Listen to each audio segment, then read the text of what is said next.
Hey everyone, this is day 3 of posting a video every day for 365 days, and welcome to In My Opinion.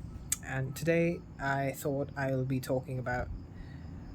First, I had an idea about something that happened in Uttarakhand. I'm from Uttarakhand, so I thought I should talk about this. But then my view changed, and I'm going to talk about Trump. And Trump is a very topical topic because he's always in news for something silly that he does. Genuinely speaking, when initially Republicans won in the US, I was happy because ideologically I align with Republican ideas more than I do with Democrats. Democrats are just, Marxists disguised as liberals, but the truth is that they are entirely against the idea of freedom and they want everyone to align with their idea, which is why I didn't align with Democrat Party in the US. But now when I see what Trump is doing, I am not so sure about my own choices, especially at the time of elections last year. But that aside, person-wise or ideologically, I still align very much with what Trump aligns with, except his views on tariffs, his views on H-1B visas, his views on immigration, legal immigration, not illegal immigrations, of course. Not good, not for any country. We are obviously in India suffering with that as well, coming from Bangladesh. So, similarly, I can understand why he doesn't like illegal immigration, but people who are skilled, people who are,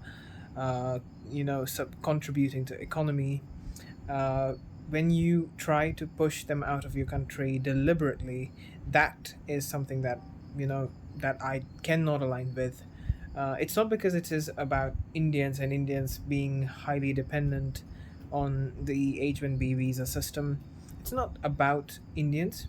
Personally, I could not care less about H-1B visas because I have nothing to do with the US and I will never go there because I think my country has enough places to visit and enough works to do, so I don't need to leave my country. I'm a very strong nationalist, by the way. But if the US has this system made, and if US claims to be the boiling pot of cultures or something like that, then in that case you have to show that you are still that thing, that place where people can realize their fantasy dreams, and that American dream thing that you always talk about. If What is the use of making your America great again when that greatness is not going to be uh, a flex to the rest of the world anymore? You made America great once in the past so that you can flex your muscles, but no longer. Uh, I don't see America doing that anymore. So even if you are in your fantasies, in your dreams, making America great again, I don't see that becoming great. One, and second, even if you are making it great, your purpose of making it great is completely lost if you don't let people come and see it. Uh, and then the other thing is that the last cycle of greatness was also created by foreigners. Indians, for example, I have come to know that Indians is 1% of US population, which is a significant chunk, but rather insignificant if we compare it to the rest of the population. Uh, and that 1% of the population contributes 6% to US taxes, which means that Indian community is a tax-paying community and contributing six times the amount of what their population is in the country in proportion to the rest of the population. That's So this population is actually beneficial for your country, and then you are pushing them out uh, because you believe that Indians are taking away jobs. If your population is capable, then it will give jobs because this is capitalist world. Your country is the baton bearer apparently of capitalism, and you are the one who are pushing people out of your system, out of your country, using political will, just because because in the capitalist system your people can no longer compete with rest of the world. This is the hypocrisy that he always exhibits, and it doesn't uh, he cannot show enough of his hypocrisies, and that is something that I have realized in the past few months. As for the tariffs that he's imposing on India, H-1B visas aside, I think that is another level of hypocrisy that he has shown, and not just the dual standards, but he's again. I don't want to say this. I did not believe until recently that he was of that kind, but I will have to say this now, that he might actually be a white supremacist, because just because Asian nations, and I'm not saying that Asian nations have to be any less proud of their skin color. I'm just saying that because Asian nations or African nations or any other part of the world other than Western Europe and America, North America, just because the rest of the world, apart from the West, is not white, or is not your conception of white, whatever, you are imposing tariffs on us. I will say this because apparently, and that is what I've come to know, that Western Europe is also buying Russian oil, is also buying Russian produced crude oil, or refined from rest of the countries. From wherever they're buying, they're essentially buying Russian oil. But no European country seems to have faced 50% tariffs, and especially under the name of secondary sanctions for the fact that India apparently is funding Russia's war against Ukraine. Ukraine and Russia's war is their own, and if anyone is funding the war, simply the war, it is the US, considering this war would not have continued for this long if US had not been giving so much money to Ukraine. And and I'm not saying that Russia should win or Ukraine should lose. What I'm saying is that just the fact that the war is continuing is because Trump is funding it himself. And Trump, of course, everyone knows the U.S.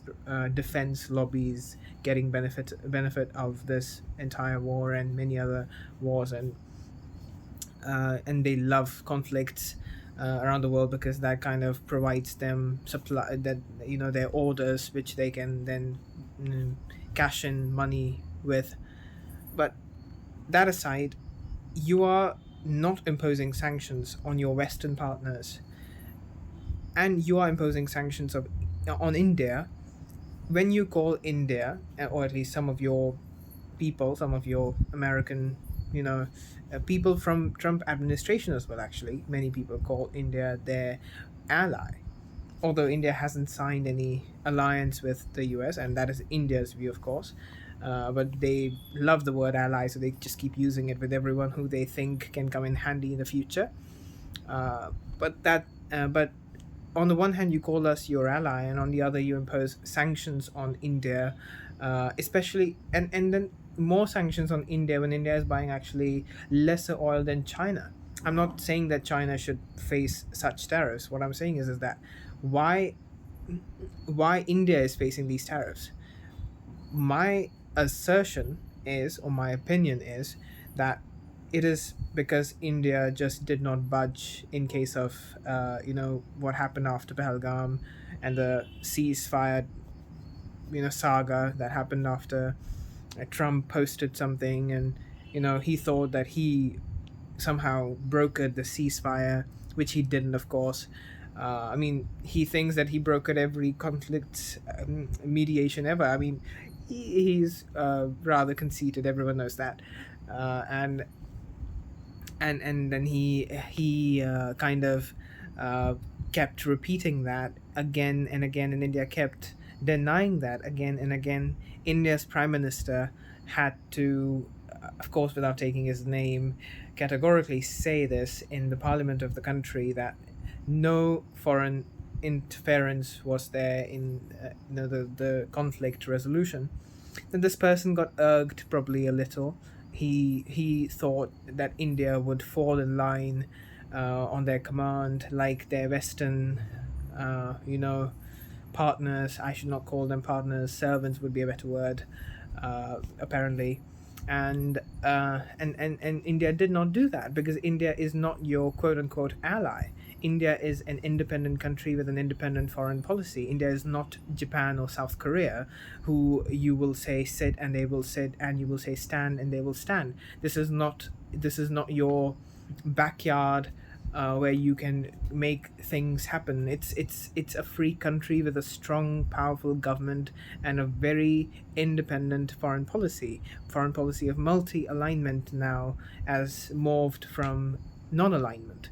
And in the past, because of non-alignment you were angry, and now you are angry because of multi-alignment. But you can't digest the fact that another country is rising to your voice, is not budging, as you expect everyone to when you say anything, even if the things that you say are rather unnecessary. And I mean, this is not the country.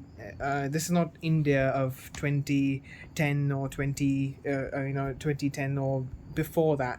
India is changed now. India is different. India is very proud of itself, let's say, and more than proud, India is aware of what it is capable of. Because India has an identity now, people are proud of their belief system, people are proud of their religious identity, people are proud of their economic might, and all of these aspects. And then India's prime minister has left no stones unturned to raise India's stature as a diplomatic powerhouse around the world, and foreign minister as well. And after this, India has realized that we are not going to remain weak anymore in the future. Soon we will be economically even more powerful, and then we don't need to listen to any USs and UKs of the world. And that's why I guess America is a little, uh, you know, sour from the inside, and they will, come around soon enough, of course, because I mean, this government is going to last only for so long, right?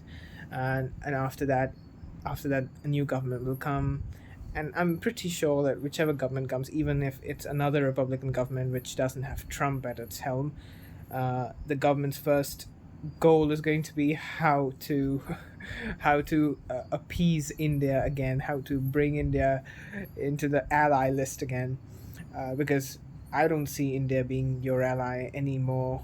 Not in the near future.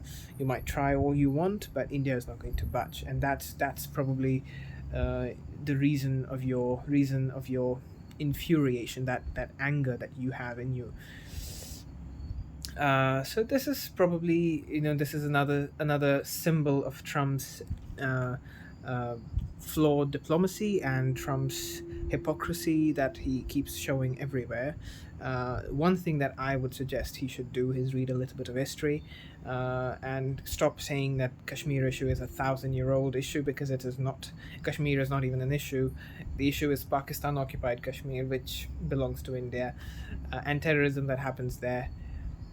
And probably he should, speak a little fewer words that will help him or his administration in their job, because they'll have to give fewer answers for what he says, whatever nonsense that he says almost all the time. And maybe India will listen to you, listen to what you have to say, consider your voice in the future. And so this is all I have to say about Trump and about his hypocrisies, about his uh, idiotic moves. I think uh, I think India is doing a really nice job dealing with Trump. Trump needed someone in this world. And the Western world, while Western world is obviously enjoying their proximity with Trump, in their hearts, Western countries and most of the countries around the world are so happy. I feel like they're so happy inside that India is not budging, that India is not, is not bowing down to Trump's nonsensical demands, because they wanted someone powerful enough, that someone who can leverage his friendship, someone who can leverage their country's might, someone who can leverage their growth against Trump's unawareness and Trump's, you know idiotic moves about tariff. And that's exactly what is happening in India, and that's probably why they're so happy about it. This is all I have to say about Trump, and I think I will. Trump is something. Trump keeps doing something, so I think I will. Trump is a topic that I'll keep speaking on soon, again. And I love to see what he does, because half of the things he does are so funny. I mean, So let's see. So this is all for today, and thank you for staying with me, and we will see each other tomorrow.